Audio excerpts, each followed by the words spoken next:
You ask Tiger to solve. This deals with linear equations with one unknown.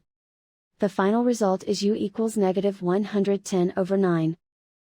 Let's solve it step by step. Simplify the expression. Simplify the arithmetic. Group all constants on the right side of the equation. Add 19 to both sides.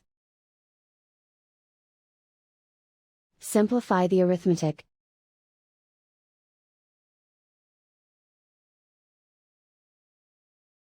Isolate the u. Divide both sides by -9. Cancel out the negatives. Simplify the fraction.